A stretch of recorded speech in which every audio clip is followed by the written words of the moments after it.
Hi, welcome to Big Data Analytics tutorial. In this video, I will discuss import and export methods of Apache Scoop with a very simple example. The following steps are performed for data import and export using Scoop. The first step is to download the Scoop and install and load a sample MySQL data. Add Scoop user permissions for local machine and cluster. Once the permissions are given to Scoop user, he can have an access to cluster as well as local database. Third step is to import the data from MySQL to HDFS, and the last step is export the data from HDFS to MySQL. If one wants to import or export the data from RDBMS or HDFS, he must have installed Apache Scoop into his machine. The Apache Scoop need to be installed on a single machine into a cluster. It is not required to install this Apache Scoop on all the machines in a cluster. If you install it on a single machine, it is more than enough. All the clients makes a request to this single Scoop node for his import and export requirements. If a particular client wants to import some data into or some database into HDFS, he will make a request to this particular Scoop node. If one wants to export the data from HDFS to DBMS, he will make a request to the same Scoop node. So one Scoop node is enough in an entire cluster. Because Scoop node works with Hadoop MyProduce client, we need to install Hadoop as well as we need to give access to HDFS. Then only the import and export method of Scoop works perfectly fine. To install Scoop using HDP distribution, we can use the RPM files, and we can use the simple command like yum install scoop minus metaphor. So first we need to download the RPM files from this HDP distribution, and then we need to use this particular command to install that Scoop into a local machine. So once the Scoop is installed into a local machine, the second thing is to download a simple database so that we can demonstrate the flow of import and export method. So for this particular demonstration, we have used a world example database. The name of the SQL file is world underscore innodb. Uh, this particular database contains three tables. The first one is country, the second one is city, and the third one is country language. So country table contains information about countries of the world. The city contains the information about some of the cities of the world. The country language contains the information about the languages spoken in each country. So if you want to download this sample database, you can use this particular URL. Once it is downloaded, it is in the form of zip file. So extract it. Once you extract that particular thing, the SQL file is ready for usage. Now the data SQL file is downloaded. So the next thing what we need to do is we need to create a database and load that particular MySQL into a database. So what we do is we can log in into MySQL using root user, create a database with the name world. So create database world. Once the database is created, use world so that we can use that particular database. Next we need to import the SQL file into this particular database. So the command is source the SQL file name. So once you use this particular thing, all the tables present in this SQL file will be imported into the world database. Next, if you want to see whether it is successfully imported or not, we can use show tables. Once you execute this particular command, you should get this particular information. So in this case, this particular SQL file has three tables, so we are getting these three tables as the output. In your case, you may be having some different tables. You should get the table names present in this particular SQL file. That is what actually the expected answer in this case. Now the tables are or can say that database is imported or loaded. Next we need to do is we need to give Scoop user the permissions on this particular database. So first we need to create one Scoop user. Again we will log in into MySQL, and then we create a user using this command. Create user, the name of the Scoop user, where is working, whether it is working on localhost machine or somewhere else. That is username at the place where the Scoop is installed. It is installed on the localhost, so I have given localhost in this case, and identified by the username. Who Scoop user is created, next we need to do is we need to grant all the privileges. So with the help of grant all privileges, we can provide the privileges to that particular user. Okay, so this is what actually the command used to provide all the privileges to the created Scoop user. Now if you want to check whether the all the privileges were given to that particular user or not, we can use this particular thing. We can log in using the new user, that is MySQL u minus u Scoop, and then the password will be same. Use world, that is the database name which is present in the original user. Whether it is present in this user or not, we just check it out. If it works perfectly fine, we try to see the tables. So show tables should show you the tables present in the original user. If it is showing the same thing over here also, the meaning is we have given the access, or can say that permission, to the Scoop user in this case. So this is the second step. So what we need to do, right now the tables or the database is present in the original user. So what we need to do is we need to create a Scoop user, one separate user, and then give all permissions, or you can say privileges, on the original database to Scoop user. So if you see this, if you execute this particular command, and if you are getting the tables, the meaning of this one is everything is working fine. Now we can go for import and export methods. The third step is to import the data using Scoop. Before we start importing the data, what we can do over here is we can check whether how many databases are present in the localhost, and if you know the database, whether how many tables are present in that particular database, so that we can start importing the data into HDFS. So if you want to see the databases, we can use list database command, that is Scoop list databases. Followed by we need some three options. The first option is the minus minus connect. So here we are providing what kind of connector we are using, and what is the server name, and where it is installed. These are the three things we mentioned with the help of minus minus command option. So the connector in this case is JDBC, the server name is MySQL, and it is installed on a local host. The second option is username. We need to provide the username, and the third option we need to provide is the password. So once you provide all this information, and if you press enter button, you will be able to see what are the databases present in Scoop user. So that is the first thing. The second thing is within this databases, if you want to see the tables, we can use Scoop list tables. Again, the remaining thing will be as it is, except we need to mention the database name also. That is while using minus minus connect option, the connector we need to mention, and then we need to mention the server. In this case, it's a MySQL server, followed by where it is installed, and then we need to mention what is the database name also. Within this database name, how many tables are there we want to see. So that is what the meaning of this particular command. Now in this case, we were able to see all the three tables from world. So if you are getting the tables from that particular database, it is perfectly fine. You can go ahead with the next thing. Now if you want to import any data into HDFS, the very first thing what we need to do is we need to create a directory into HDFS. If we create a directory, the imported data can be stored into that particular directory. If you don't create a directory, what happens in that case is all the imported databases, the information from the database will be stored into a directory, with a name similar to database name. For example, if the database name is world, entire information will be stored into world directory. But if you want to have your own directory, you can create, and then you can use that particular directory to store your imported data.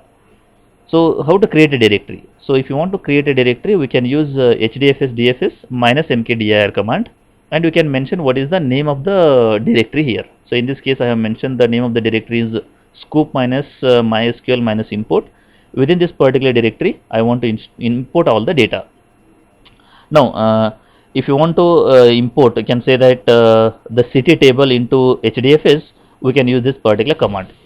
So here comes actual part of our import method. So if you want to import, we need a scoop import command. Again, we need three options as we have discussed in the earlier case. So first option is connect. We need to mention what is the connector, what is the server name, where it is installed, and what is the database name. Followed by we need to mention username, and then we need to mention the password. Followed by there are three more options are necessary. The first option is the table name. What is the table you want to import into HDFS? The second option is, in this case I want to import city table, so that is what the meaning, minus minus table city. The next thing is minus m1. M means how many mappers are there. So if you want to import this particular database into HDFS, we need some mapper tasks. So how many mappers are there? So in this case 1. So you can mention what is the number of mappers you want. And the last option is the target directory where you want to import it. So that is the next thing we need to mention. So in this case we have already created a directory. Within this directory another directory will be created with the name city, and then it will be stored. So this is what the meaning here. The next thing is, once it is imported, if you want to check whether it is imported successfully or not, we can use ls command. So how can you use that? HDFS DFS minus ls, and then the directory we need to mention. So if you mention it, you will be able to see the information which is imported into this particular case. So actually we will be able to see the file name uh, part minus m minus 0000. If there is only one mapper class, you will see 5 zeros and there will be only one file. If there are two mappers, you will be able to see two files which starts with part minus m minus 00000 for the first one. Second one will be 1, third one will be and so on. So that something like that will be the case. So this is what should be the output of this ls command. If you want to see actually what information is imported, you can use cat command. HDFS DFS minus cat, and mention the directory and mention the file name. So you will be able to see what actually the content imported. So using this you will be able to see what is the file name, where it is imported. Using this particular command you will be able to see what is the content imported into the HDFS. So this is how actually we will be able to import the data using scoop command into HDFS. The next thing is, if you look at this particular command, that is the import command, it has actually some of the things are common here. Import minus minus connect, and then minus minus username, and minus minus what we can say that the password. These are common here. So rather than mentioning these things explicitly in each and every command, what we can do here is we can create an options file. We can name this particular file with any name. In this case I have mentioned the name as conf.txt, and the contents are something like this. Import, that is the first thing. Minus minus connect, what is the connector, server, where it is installed, what is the database name, that is the second thing. What is the username, what is the password. I have created one text file. The name of the text file is conf.txt. So rather than mentioning all these things, we need to mention only one option here. What is that? Minus minus options file, and what is the file name where this particular information is present. If I do this one, all this information will be added to this particular command, and remaining thing will be as it is. First we need to mention table name, we need to mention how many number of mappers are there, and we need to mention the target directory. It will be as it is. But to avoid this entire information to be added to this command, we can create an option file, give some name to that particular option file, and then use that options file while executing a scoop command here. So this is how what we can do is we can import the data using scoop command into HDFS. There is another thing we need to remember, that is whatever we have discussed in the previous case, that is a straightforward. That's the entire table information is imported. Now sometimes what I want to do is I don't want to import entire table information. Some part of the table information I want to import, and the remaining I don't want to import. For example, there were 10 attributes are there. I want to import only the rows. 10 rows are there. I want to import certain rows where a certain condition is satisfied. So in such case we need to use select command. Using select command we can select a part of that rows from that particular table, and those will be imported into HDFS. So how can I do that one is, this is a simple command for that. Again scoop import the connect, second one is second option is username, the third option is password. It is as simple as till here. Next we don't need to mention table here. what we do is directly we mention, you can say that number of mappers and then the target directory. Now we mention query here. Why I am not mentioning the table name here is I am not going to import entire table information. I am going to query a part of information from the table. That information I want to import into the table, into the HDFS.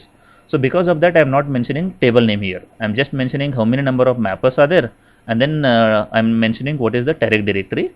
Now I mention the query. What is the query in this case? I want I want to import ID and name from city. I don't want entire thing. I need only ID and name from city where country code is CAN. If the country code is CAN, extract ID and name and put that particular information into HDFS. That's it. In the earlier case, what was the thing? Entire content of this city table was imported into HDFS. Now only the information where the country code is CAN and that two attributes are imported into HDFS. So that is what the meaning. But whenever you want to use query, last thing in each and every query should be and slash dollar conditions. This thing should be added for every query. Then only it will work perfectly fine. So this is how what we can do. We can query the part of information from that particular table. The part of information will be extracted. That information will be put into HDFS in this case. So this is how actually we can import part of information from the table. The same thing can be written with the options file. Here rather than using connect username and password explicitly, we can use options file conf.txt, and remaining thing will be as it is here. Okay, next is to export the data from HDFS to MySQL. There are two tables are required to export the data. The first table is used to store the exported data, and the second table is used to store the staggered data. It is actually called as a buffered data or something like that. So we need to create two tables. One is for storing the actual exported data, and then another one is for buffer data. So for example, if you want to export the data which is present in city table, so what we need to do is first we need to create a table. So we need to create a replica of that particular table, and then we need to create another table to store the buffer data. So that is a staging table. So this is the what we need to create, and then we need to execute a export command. So the export command is almost similar to import command.